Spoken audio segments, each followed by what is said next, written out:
Саламатсыздар урматтуу Чалкан медиа каналынын көрөрмандары, өлкөбүздө алынган акыркы сааттагы жаңылыктар менен тааныштырабыз. Балдарга жасалган зомбулук тууралуу арыздар көп чыга баштады. Акыйкатчынын маеги 2002 жылдын 31 июлунда Кыргыз Республикасынын президенти тарабынан Акыйкатчы институтун түптөө тууралуу мыйзамга кол коюлган. Ошол күндөн тарта Кыргыз Республикасынын Акыйкатчы институту өлкөдө өз ишмердүүлүгүн аткарып келет. Быйыл ага 20 жыл толду. Кыргызстандын акыйкатчысы Атыр Абдрахматова Спутник Кыргызстан агенттигине аталган институттун ишмердиги жана өлкөдө адам укуктарынын сакталышы тууралуу маек курган. Маегин сиздерге сунуштайбыз. Акыркы учурда Акыйкатчы институттун ишмердүүлүгүнө сын айткандар көбөйдү. Сиз иштеп баштагандан берки жасалган иштерге кыскача токтолуп өтсөңүз. Бул кызматта аркалаганыма 5 айдын жүзү болуп баратат. Быйыл Акыйкатчы институтуна 20 жыл толду. Буга чейин жалаң эле мырзалар омбудсмен болуп келишкен. Мен өлкөдө биринчи акыйкатчы аял болуп калдым. Ушул себептенби Айтор үй бүлөдөгү зордук зомбулук, балдарга карата жасалган ыплас иштер тууралуу арыздар көп чыга баштады. Буга чейин Акыйкатчы институттун ишмердүүлүгү көбүнчө абактагылардын укуктары менен байланышкан. Чынында аталган институт түйүлүк болгондон тарта өлгөнгө чейин, ал тургай андан кийин да адамдын укугун корголушун көзөмөлдөйт. Мамлекеттик муниципалдык органдар тарабынан адам укугу бузулганда акыйкатчы ортого түшөт. Бирок бизде укук бузулса эле омбудсменге кайрылышып, сот процессине да аралаштырганга аракет кылышат. Сот көз карандысыз бийлик бутагы болгондуктан анын ишине биз эмес президент да аралаша албай турганын элге түшүндүрүп жатабыз. Жарандар эгер укугу бузулса, алгач мамлекеттик органдарга кайрылышы керек. Алар тийиштүү чара көрбөй, же тескерисинче адамга каршы иш кылса, бизге келип арызданса болот. Мисалы бизге уюмду уурдатып жибердим, көмөк кылгыла деген сыяктуу маселелер менен келгендер болот. Мындай маселелер алгач жеринен жергиликтүү бийлик тарабынан чечилиши керек да. Аларга эмнеге элдердин баргылары келишпейт? Жергиликтүү бийлик жарандардын көйгөйүн чечпей жатат. Президент аларга укуктарды берип, маселени жеринен чечкиле деди. Бирок иш жүзүндө андай болбой жаткандыктан эл борбор калаага чейин убара болуп келишүүдө. Учурда Акыйкатчы институттун аймактык өкүлдөрүнө талаптар күчөтүлдү. Өзүбүздө аймактарды кыдырып, жарандарды жеринен кабыл алып жатабыз. Бирок расмий бара тургандарыбызды РИИПке, убактылуу кармоочу жайларга, жапык интернат типиндеги мектептерге жана төрөтканаларга айтып койсок, дароо баарын тазалап иреттеп отуруп калышат экен. Азыр ушул жагында да ойлонуп жатабыз. Мындан тышкары онлайн кабыл алуу системасын да ишке киргиздик. Бул элге да бизге да ыңгайлуу. Муну менен катар Акыйкатчы институттун ишмердүүлүгүн баалаган тиркеме иштей баштайт. Кайсы бир кызматкерге нааразы экенин билдиргиси келгендер онлайн түрүндө эле арыз калтыра алат. Элден түшкөн кайсы бир маселелер каттоого алынбай, иш аягына чыкпай калган боюнча нааразычылыктар болуп келген. Ошондуктан ички тартипти да карап өзгөрттүк. Айрым учурда күнү түнү иштөөгө туура келет. Кээде адам укугу бузулганы боюнча даттануулар түнкүсүн түшүп шашылыш барыш керек болуп калат. Буга каршы чыгып, менин ишим саат 18:00 чейин эле деген кызматкерлер болуп жатты. Бирок аларды дагы түшүнүүгө болот, анткени жол кире акысы каралган эмес, кызматкерлердин маянасы абдан аз. Муну президент менен жолукканда да айттым. Акыркы учурда саясаттануучу Марат Казакбаевдин өлүмү менен Айыл банктын төрагасы мурунку орун басары Бакыт Асанбаевдин абактан өзүнө кол салуусу коомчулукта чуу жараткан маселе болду.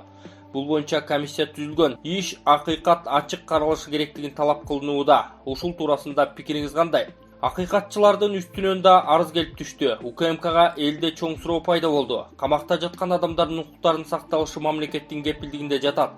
Жогорудагы каргашалуу иш боюнча биздин институттун алдында мекемелер аралык атайын жумушчу топ түзүлүп, алар 1 октябрга чейин иш алып барышат. Ага жабык жайлар менен иштешкен бейөкмөт уюмдардын өкүлдөрү да кошулду. Алар кандай системдүү мыйзам бузуу болгондугун аныкташы керек. Көзөмөлгө УКМКнын убактылуу жайы алынат. Акыйкатчы тарабынан текшерүүгө 3 талап коюлду. Биринчиси камактагылардын шарты. Ошол эле тыюу салынган заттардын камерада болушу. Экинчиден дарыгерлердин ишмердүүлүгү.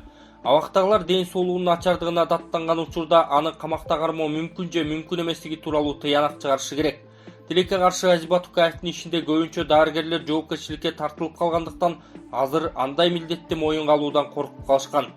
Алар дарылашы мүмкүн, бирок адам камерада отура алабы же жокпу ал жагын карабайт. Ушундан улам да адам укуктары бузулуп, өлүм катталып жатат. Үчүнчүдөн бөгөт коюу чарасын анализдөө керек. Капчыктуулар менен таанышы барлар үй камагына чыгып кетип, акчасы жоктор камакка алынып калат. Шектүүнү дароо эле алып барып, камап салууга болбойт. Мыйзам боюнча эгер кылмышка шектүү качып кете турган болсо, же тергөөгө кандайдыр бир терс таасири тиери аныкталса гана камалат.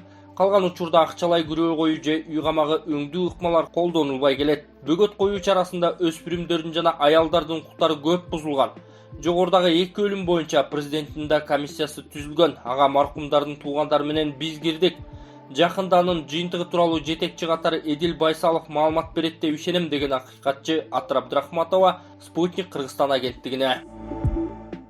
Кудай жолунда жүргөн немелер экен. Эми күмө саноо болгон, аны мен Кудайга таяндым да.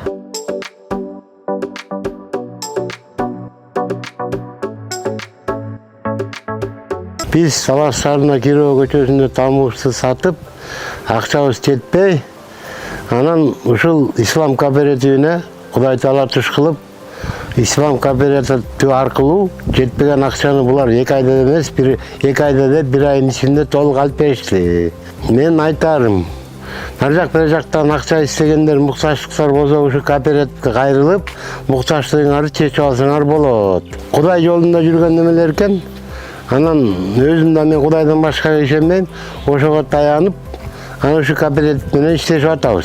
Акчабы, машинабы, тамбы керек болсо ушул кооперативге кайрылып кетсеңер эч качан нааразы болбойсуңар, муктаждыгыңарды чечип берет деп мен толук ишенем. Мына бул болсо мини зал. Бул жакка келип көрсөңүздөр, бияк детский спальный. Бул жагында болсо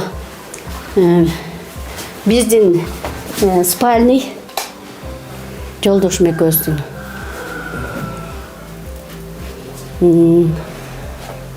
Бул бирде өзүнчө ушундай эс алат турган комната экен.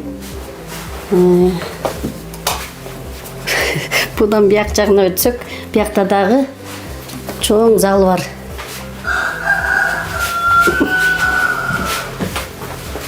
Бул жакта дагы чоң зал бар.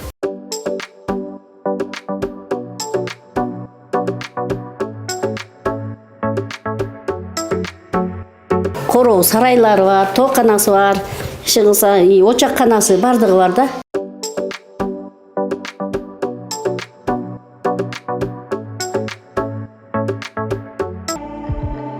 Анжелика дөөчүн кыздын жана 18 жаштагы жоокердин өлүмү боюнча билдирүү жасады. Ырчы Анжелика Кайратова социалдык тармактагы баракчасына каза болгон Кримтөбөл дөөчүн кыз жана колонияда октон каза тапкан 18 жаштагы жоокер боюнча билдирүү калтырды. Ал каза болгондорго жаннаттан орун тилеп буларга токтолгон. Канча бир жыл мурун мен чет өлкөдө жүргөндө бир журналист айым Анжеликанын үйүнөн издөөдө жүргөн адам табылыптыр деп калган билдирүү жазган. Ошондон бери ал адам камалса, бошотулса, каза болсо дагы деле мени кыпчып комментарийге жазып, оозуна ээ боло албагандар өз жашоосун тозокко айлантып, кереги жок жакка мурдун тыгып, капкара үңкүрдөгү адамдай ой жүгүртүп, маалдай ээрчиген кээ бирлер менен кошо ушак таратышууда. 29-июль күнү дагы бир аскер балабыз өзүн атып алыптыр. 30-июль абактагы Чыңгыздөө киши колдуу болуп каза болду. Мындан тышкары дагы көп өлүм зордуктоо өлкөбүздө уланууда. Көйгөйлөрдү туура талкуулап, жыйынтык чыгарчуда иш алып баралы. Жөн сүйлөгөндүн дагы чеги болот деп жазат ал. Белгилей кетсек, дөөчүн кыз Кайман аты менен таанымал Чыңгыз Жумагулов 15-июлда кылмыштуу топту уюштуруу, жеке ишкердик менен алектенген адамдардан акча талап кылуу фактылары боюнча кармалган. 30-июлда камерадан анын жансыз денеси табылды. Шектүү кылмышты жеке кастыктан улам жасаганын айтып берген. Ташкул Герексизовго мамлекеттик деңгээлдеги сыйлык берилип айкели тургузулабы? Убагында Рухордону мамлекеттик жана коомдук ишмер меценат Ташкул Герексизов курду эле. Бул ажайып жер Ысык көлдүн жээгинен орун алып, өзгөчө кооздугу, философияга жык толгон табышмактары, диндерге байланыштуу шөкөттөр менен камтылган. Кодум жомок дүйнө сыяктуу чөбөрчиликте жасалганы суктандырып келет. Рухордонун кереметтери Раматылык Ташкул акенин ой чабыты, чыгармачылык бийик деңгээли аркылуу ченелет. Мындай табылга өтө сейрек. Аскар Акаевдин доорунан бери бул жерге президенттер, эл аралык жогорку даражалуу коноктор келишип, дээрлик мамлекеттик деңгээлдеги иш-чаралар өтүп келет. Байыркы доордун мурасы Кыргыздын сыймыктана турган өзгөчө архитектуралык ачылышы катары бааланууда. Даңазалоо менен айта турган кооздугубуз ушул: өлгөндөр баркталмайын, тирүүлөр даңкталбайт дейт. Анын сыңарындай Ташкул Герексизовдун опол тоодой эмгегин баалап, көзү өтүп кетсе да мамлекеттик маанидеги сыйлык ыйгарып, Рухордого же Бишкек шаардын эркиндик багына айкелин тургузсак эмне болбосун? бийлик эгелери ушул маанилүү вазыйпаны аткарышабы? Убакыт бар. Анығында Ташкулакенин эл үчүн жасаган башка эмгектери да арбын кези келгенде бааланса керек деп жазган Арба Кейджи сайты.